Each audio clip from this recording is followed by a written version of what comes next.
തമിഴ്നാട് കത്തുകയാണ്. സ്റ്റാലിൻ എന്ത് ചെയ്യണമെന്നറിയാതെ ഇങ്ങനെ പിടയുകയാണെന്നാണ് കേൾക്കുന്നത്. ഇപ്പോൾ CPM തന്നെ പറയുന്നു അപ്രഖ്യാപിത അടിയന്തരാവസ്ഥയാണ്. അതായത് പോലീസിനെ നിയന്ത്രിക്കാൻ സ്റ്റാലിന് കഴിയുന്നില്ല. പ്രതിഷേധിക്കാൻ അവകാശമുള്ളവരെ സമാധാനത്തോടെ പ്രതിഷേധിക്കാൻ പോലും സ്റ്റാലിൻ അനുവദിക്കുന്നില്ല എന്നുള്ളതാണ്. സത്യത്തിൽ ഒരു രാഷ്ട്രപതി ഭരണത്തിലേക്കൊക്കെ തമിഴ്നാട് പോകാൻ സാധ്യതയുണ്ടോ? പുതിയ കാലത്ത് നമ്മൾ രാഷ്ട്രപതി ഭരണത്തിലേക്ക് പോകുന്ന ഒരു സംസ്ഥാനം എന്ന് പറഞ്ഞ് ഒരു സംസ്ഥാനത്തെ ലിസ്റ്റ് ചെയ്യാനായിട്ടുള്ള സാധ്യത കുറവാണ്. കാരണം ഭരണഘടനയുടെ അനുച്ഛേദമനുസരിച്ച് ഒരു സംസ്ഥാനത്ത് അടിയന്തരാവസ്ഥ പ്രഖ്യാപിക്കുന്ന ഒരു സാഹചര്യം വരുന്നു. അതല്ലെങ്കിൽ പലതരത്തിൽ അവിടുത്തെ ക്രമസമാധാന നില തകരാറിലായി എന്ന് പറഞ്ഞൊരു റിപ്പോർട്ട് ഗവർണർ കേന്ദ്രത്തിന് നൽകിയാൽ കേന്ദ്രത്തിന് വേണമെങ്കിൽ ഇടപെടുകയും ആ സംസ്ഥാന ഭരണത്തെ സസ്പെൻഡ് ചെയ്യുകയും ചെയ്യാം. കേരളത്തിൽ പണ്ട് അങ്ങനെ ചെയ്തിട്ടുണ്ട്. വിമോചന സമര കാലം കഴിഞ്ഞതിന് ശേഷം കേരളത്തിലെ കമ്മ്യൂണിസ്റ്റ് മന്ത്രിസഭയെ നെഹ്റു ഗവൺമെൻറ് സസ്പെൻഡ് ചെയ്യുന്നുള്ള കാര്യം നമുക്കറിയാം.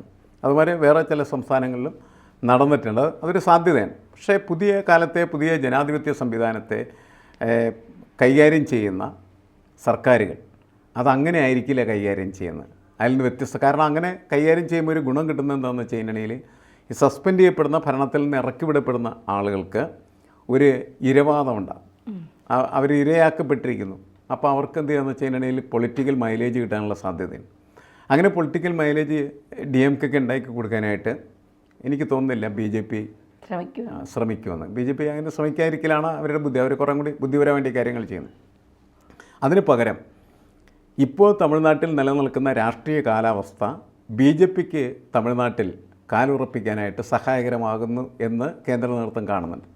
അതുകൊണ്ട് ഇപ്പോൾ അത് കത്തിക്കൊണ്ടിരിക്കുകയാണെങ്കിൽ അത് ആളിക്കത്തട്ടെ എന്ന് വിചാരിക്കാനായിട്ടുള്ള സാധ്യതയുണ്ട്. കാരണം എന്താണ് ഈ വിഷയത്തിൻ്റെ പ്രത്യേകത?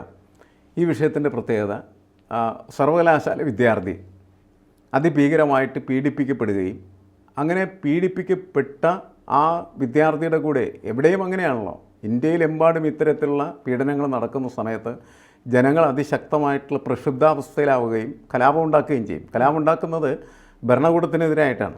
ഇപ്പോൾ തമിഴ്നാട്ടിലെ സ്റ്റാലിൻ ഭരണകൂടത്തിനെതിരായിട്ടാണ് വലിയ തരത്തിൽ പ്രക്ഷോഭങ്ങൾ ഉയർന്നു വരുന്നത്. അതിന് മറ്റൊരു കാരണം കൂടിയുണ്ട്. ഈ പീഡിപ്പിച്ച ആൾ എന്ന് പറയുന്നത് DMK-യുടെ പ്രവർത്തകനാണ് എന്നാണ് പറയപ്പെടുന്നത്. അയാളെ സംരക്ഷിക്കാനായിട്ട് സർക്കാർ ശ്രമിക്കുന്നു എന്നുള്ളതാണ്. ഇപ്പോൾ DMK-യുടെ പ്രവർത്തകൻ അങ്ങനെയൊക്കെയുള്ള കുറ്റം ചെയ്യുക. പക്ഷേ കുറ്റം ചെയ്താൽ അയാൾ കുറ്റവാളിയാണ്. കുറ്റവാളിയെ ശിക്ഷിക്കാനാണ് ഭരണകൂടം ശ്രമിക്കേണ്ടത്. അതിന് പകരമായിട്ട് ഭരണകൂടം അയാളെ സംരക്ഷിക്കാനായിട്ട് ശ്രമിക്കും. അതുകൊണ്ടാണ് ഇത് തീപിടിച്ചത്. അത് തീപിടിപ്പിക്കുന്നതിൽ BJP-യുടെ നേതാവ് അണ്ണാമലൈ വലിയ തരത്തിൽ ഇടപെടുകയും ചെയ്തു. പുതിയ തരത്തിലുള്ള സമരമാർഗ്ഗങ്ങൾ അദ്ദേഹം ഉപയോഗിച്ചു. ചാട്ടവാറിന് സ്വയം അടിച്ച് പീഡനം ഏറ്റുവാങ്ങുന്നു. ചെരുപ്പിലായ ഒരുപാട് സഞ്ചരിക്കുന്നു. ഒരുപാട് ആളുകളൊക്കെ ആയിട്ട് നിരാഹാര സമരം നടക്കുന്നു. അങ്ങനെ വലിയ ബഹളമായിട്ടത് അതിനൊരു മൊമെൻ്റം ഉണ്ടായി. ശരിക്കും സമരത്തിൻ്റെ ഞാൻ ഇത്തരത്തിലുള്ള സമരങ്ങളെ എപ്പോഴും പ്രോത്സാഹിപ്പിക്കുന്നവരാണ്. കാരണം എന്ന് വെച്ചാൽ ഈ സമരങ്ങളിലൂടെ മാത്രമേ നമുക്ക് ജനാധിപത്യത്തിൻ്റെ സാധ്യതകളെ ജനങ്ങളുടെ മുന്നിലേക്ക് എത്തിക്കാനായിട്ട് കഴിയുള്ളൂ. കാരണം ഇത് തെറ്റാണ്.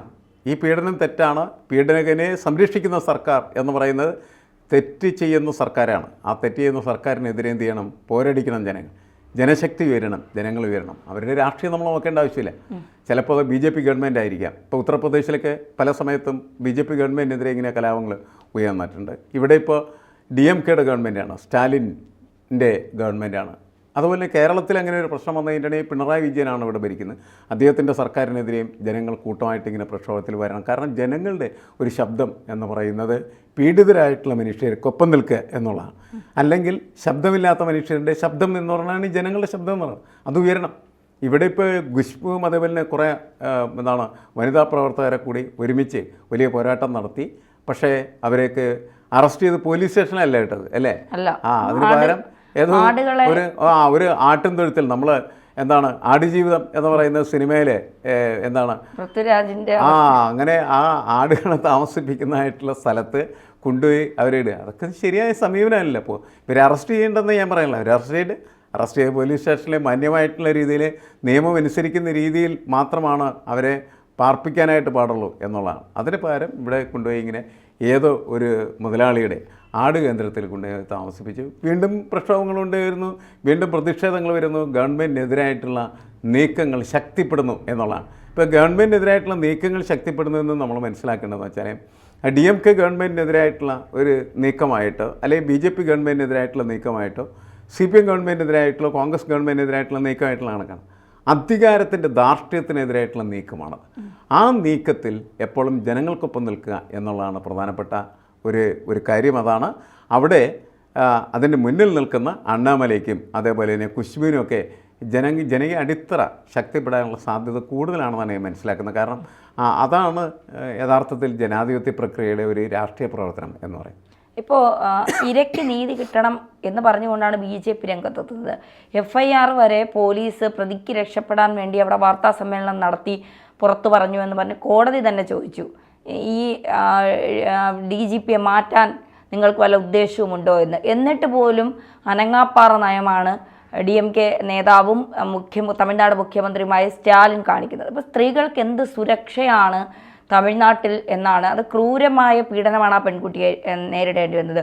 അതിൻ്റെ മെഡിക്കൽ റിപ്പോർട്ട് പുറത്തു വന്നപ്പോൾ അതിനെ പരിശോധിച്ച ഡോക്ടർ പറയുന്നത് അതിൻ്റെ ജനനേന്ദ്രിയത്തിൽ നമ്മൾ തന്നെ ഭയപ്പെടുന്ന തരത്തിൽ ആഴത്തിലുള്ള മുറിവേറ്റിട്ടുണ്ട്, അത് കണ്ടു നിൽക്കാൻ കഴിയുന്നില്ല എന്നാണ് പറയുന്നത്. അപ്പോൾ അത്രയും ക്രൂരമായി പീഡിപ്പിക്കപ്പെട്ട ഒരു പെൺകുട്ടി ഒരു ഭാഗത്ത് ജീവന് വേണ്ടി പോരാടുമ്പോൾ മറുഭാഗത്ത് അവളെ അതിക്രൂരമായി ബലാത്സംഗം ചെയ്ത ഒരു നേതാവിനെ സംരക്ഷിക്കുന്ന ഒരു സർക്കാർ.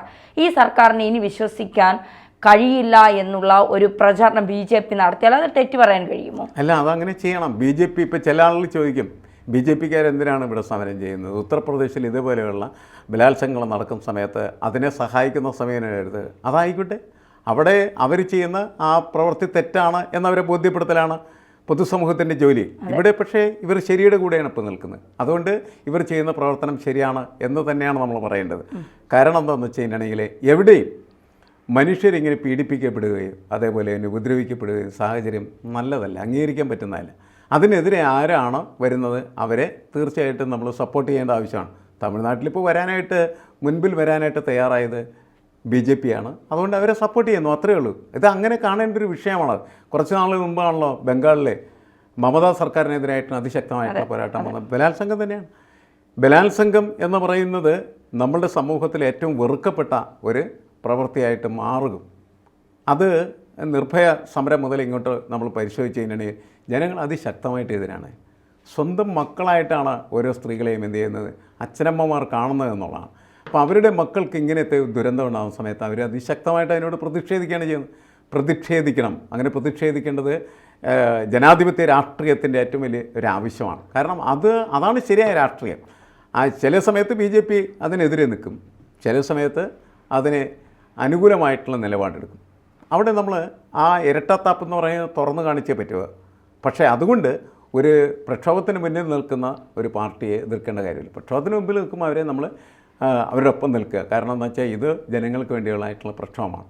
ഇത് ചൂണ്ടിക്കാണിച്ചിട്ട് വേണം ഇവർ ഭരിക്കുന്ന സ്ഥലത്ത് അവർ നടത്തുന്നതായിട്ടുള്ള പ്രവർത്തനങ്ങളിൽ ഇത്തരത്തിൽ സ്റ്റാലിൻ്റെ പോലെയുള്ള പ്രവൃത്തി അവർ നടത്തുന്നുണ്ടെങ്കിൽ അവരെ എതിർക്കേണ്ടത്. അങ്ങനെയാണ് ചെയ്യേണ്ടത്. അപ്പം മമതയെ അതിശക്തമായിട്ട് എതിർത്തു, യോഗി ആദിത്യനാഥിനെ എതിർത്തു, സ്റ്റാലിനെ എതിർത്തു. എവിടെയും ഭരണകൂടം ഇതിന് ഒപ്പം നിൽക്കുകയാണെന്ന് വെച്ചാൽ ഭരണകൂടത്തെ എതിർക്കണം എന്നുള്ളതാണ്. അതിലൊരു തർക്കവും വേണ്ട. തമിഴ്നാട്ടിലെ ഇപ്പോൾ ഉള്ള ഈ സമരം അതുകൊണ്ട് തന്നെ അതിശക്തമായിട്ട് വരാൻ സാധ്യതയുണ്ട്. CPM എനിക്ക് തോന്നുന്നത് BJPക്ക് എന്താണ് തമിഴ്നാട്ടിലെ DMKക്കൊപ്പം നിൽക്കുന്നതായിട്ടുള്ള ഒരു പാർട്ടിയാണ്. കഴിഞ്ഞ തെരഞ്ഞെടുപ്പിലൊക്കെ അവർ മത്സരിച്ച് ജയിച്ചതൊക്കെ. പക്ഷേ അവർക്കും അത് ശക്തമായിട്ട് പറയേണ്ടി വന്നു. ഇതാണ് ശരിയായ നിലപാട്. അതായത് കൂടെ നിൽക്കുന്നവർ ഇപ്പോൾ നമ്മൾ കേരളത്തിൽ നമ്മൾ CPM നേതാക്കളെ വിമർശിക്കുന്നതിൻ്റെ പ്രധാനപ്പെട്ട കാരണം എന്താണ്? എന്ത് വൃത്തികേടുകളും അവർ ചെയ്തു കഴിഞ്ഞാൽ അതിനെയൊക്കെ ന്യായീകരിക്കുന്ന ഒരാളായിട്ട് അതിലാളെ മാറി എന്നുള്ള അതല്ല അവർ ചെയ്യേണ്ടത്. തെറ്റ് ചെയ്യുന്നവൻ സ്വന്തം പാർട്ടിക്കാരനായാലും സ്വന്തം പാർട്ടിയുടെ നേതാവായി കഴിഞ്ഞാലും അവനെ എതിർക്കുക. അതാണ് രാഷ്ട്രീയം. ആ രാഷ്ട്രീയമാണ് ജനകീയ രാഷ്ട്രീയം എന്ന് പറയുന്നത്. അത് ഉയർന്നു വരേണ്ടത് ആവശ്യമാണ്. അണ്ണാമല ഇപ്പോൾ ആ ജനകീയ രാഷ്ട്രീയത്തിൻ്റെ ഒപ്പം നിൽക്കുന്നതിൻ്റെ ഫലമായിട്ടാണ് അദ്ദേഹത്തിന് വലിയ മൈലേജ് അവിടെ ലഭ്യമായിക്കൊണ്ടിരിക്കുന്നത്. അതുകൊണ്ടാണ് തമിഴ്നാട് ഇപ്പോൾ കത്തുന്നു, അത് ആളിക്കത്താനുള്ള സാധ്യതകൾ വർദ്ധിക്കുന്നു. ഇത് കുറക്കാൻ ഒറ്റ മാർഗ്ഗമുള്ളൂ. ഗവൺമെൻറ് അതിൻ്റെ അകത്ത് ശരിയായിട്ടുള്ള നിലപാടെടുക്കണം. കുറ്റവാളിയെ പിടിച്ച് ജയിലിലടക്കണം. ഇപ്പോൾ നേരത്തെ BS ഇവിടെ സംസാരിച്ചിരുന്ന BS അച്യുതാനന്ദൻ പറഞ്ഞ ഒരു കാര്യമുണ്ട്. ഇങ്ങനെയുള്ള ആളുകളെ കൈയോടെ പിടിച്ച് കയ്യാൻ വെച്ച് കൽത്തുറുങ്കിൽ അടക്കണം എന്നാണ് അദ്ദേഹം പറഞ്ഞിട്ടുള്ളത്. അതായത് സ്ത്രീകൾക്ക് നേരെ ഉയരുന്ന കൈകൾ, എനിക്ക് തോന്നുന്നു നമ്മുടെ ഒരു ബാഹുബലി എന്ന് പറഞ്ഞ സിനിമയുണ്ടല്ലോ, അതിലൊരു മുദ്രാവാക്യം തന്നെ ഇതാണ്. എന്താണ്? സ്ത്രീകൾക്കെതിരെ ഉയരുന്ന കൈകൾ വെട്ടിമാറ്റണം എന്നുള്ളതാണ്. അങ്ങനെ മാത്രമേ സ്ത്രീകൾക്ക് സുരക്ഷ ഉണ്ടാവുകയുള്ളൂ. അത്തരത്തിലുള്ളൊരു സുരക്ഷിതത്വം കൊടുക്കാനായിട്ട് കഴിയുന്ന സർക്കാരിനെ മാത്രമേ നമുക്ക് ജനകീയ സർക്കാരെന്നോ സ്ത്രീപക്ഷ സർക്കാരെന്നോ മനുഷ്യപക്ഷ സർക്കാരെന്നോ വിശേഷിപ്പിക്കാനായിട്ട് കഴിയുള്ളൂ. സ്റ്റാലിൻ സർക്കാർ മനുഷ്യപക്ഷമാകട്ടെ. തീർച്ചയായും.